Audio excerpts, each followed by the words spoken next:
Hello, everybody. I want to take just a few minutes here and discuss the topic of Spirit Guides, Third Eye Awakening, and just some of how I've experienced it, right? My name is Daniel Macomber, and I'm so glad that you have found this video today, and I hope and trust that it will be a blessing to you. As I've shared in other videos, I had a process of awakening, time of questioning, and it would be in about October or November of last year that I would find out that I'm an empath, and that would lead me to begin my research and journey in regarding to understanding what it is to become a light worker. But what would basically happen to me, I would be at a company Christmas dinner and a celebration, and I had an encounter with a young lady there that just kind of shocked me. Some of the things that happened. And I don't even know if she fully knows what happened. There was no kind of drugs or anything involved like that. There were no windows, anything like that. But I literally saw like a gray cloud or, like smoke, like come out of her head. And it drew me to her. And at the time, I didn't really understand any terms, which terms are just that, right? We're just trying to put it into human terms. How can I explain this? And that led me down a rabbit trail into a whole long story that maybe I'll share with you about twin flames and coming to understand that possibly she may be my twin flame, or at least was a catalyst to bring me to awakening. And then on another occasion, I had an encounter with the same lady who we like psychically communicated, telepathically communicated. And I was like, whoa, that's a little bit weird. But now I begin to understand that my spirit guides were part of what were drawing me and showing me different things along the way. Most of us agree, coming from a religious Christian background, that we believe in angels of some forms. Well, that's one way to put it. Those are kind of like your spirit guides. Sometimes they take on human form, sometimes they don't take on human form. But what I had happen in the days and months preceding that event there in December is I began to notice synchronization. 1111, kept seeing that popping up. 1111, I still to this day see that.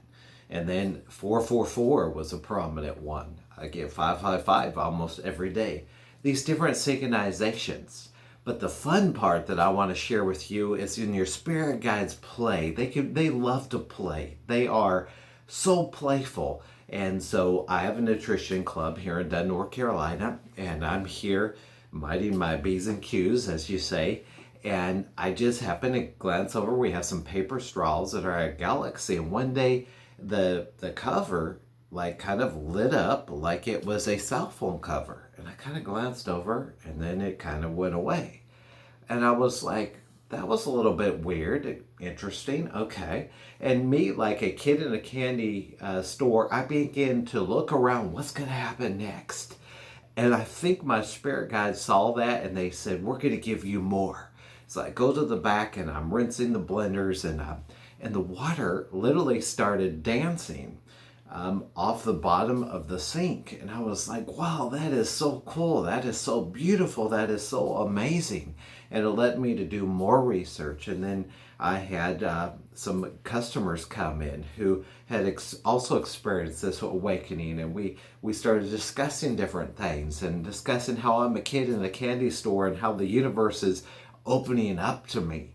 And it was so neat. And then I remember, as part of my journey, it may be part of a Kundalini awakening because that also has happened, is that I experienced one day, it was in early April, that I experienced the most nice back rub it was just, I literally laughed out loud. I literally kind of giggled or chuckled because it felt so amazing, like somebody was just massaging or touching my back with my fingers, and I looked behind me and there was nobody there. And so for me, it was a really pleasant experience that I was really enjoyed on those early days, that really encouraged me as part of my awakening. In addition, my soul family just kept showing up. I've met people literally all over the world who I communicate, some every day, some once a week, sometimes once a month, whenever we can. And we're sharing some of the same experience. But also, what was going along during that time is I had really bad back pain. That's where it's not so nice. Is I had really bad back pain, especially in my lower back, and I've come to understand that that's part of the awakening as well, and clearing your chakras and different things like that can help that. But I also thought I had injured my back because I was carrying a lot of ice during that time. And I had twisted my back, and so I thought that was part of it. Well, since that time, I've talked with people clear across the world, some of them who have had massive back pain going on for 5 or 6 weeks at a time. And I will tell you, if you feel like it's something medically, please get to a health professional. I'm not giving you any kind of health advice here, just sharing my part of my story and my journey. But what I found is that part of the ascension symptoms that are not so fun include headaches every time we have a full moon or some kind of retrograde or something going on. I often have a headache kind of in my forehead area. Also heat flashes, flu-like symptoms, and different chakras are affected depending on the different patterns. We recently had a Lion's Gate where a lot of people had their heart chakra ripped wide open. A lot of different events and things that have been going on with people all over the place. But I just want to share that with you. The fun, beautiful part about it is when the spirit guides play with you. Very playful. And every so often that water, when I go to the same sink, it's a metal sink, will just dance off the bottom of that sink, and it just causes me to smile and thank my spirit guides for confirmation and for being with me, and also for encouraging me as part of this journey. Something that has been very key for me along this journey has been my soul family.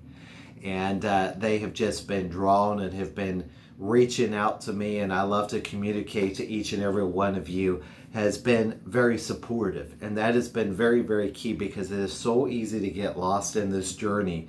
There's some great Facebook pages for empaths, for awakening, for all these different things as you go throughout your journey. Not all the information is totally accurate, and it will be different depending on your journey and your specific awakening and your specific mission of why you've been placed upon this earth. But it's really exciting stuff. I, up to this point, have not seen anything crazy like demons or anything like that as part of my third eye opening. It's been more of intuition, more about perception and understanding what's going on and knowing we're all going to be okay. So I hope this helps somebody. If this resonates with you, will you please hit subscribe, share this button, help me to be able to get this channel out to more people. And I hope you all have an amazing day. Namaste.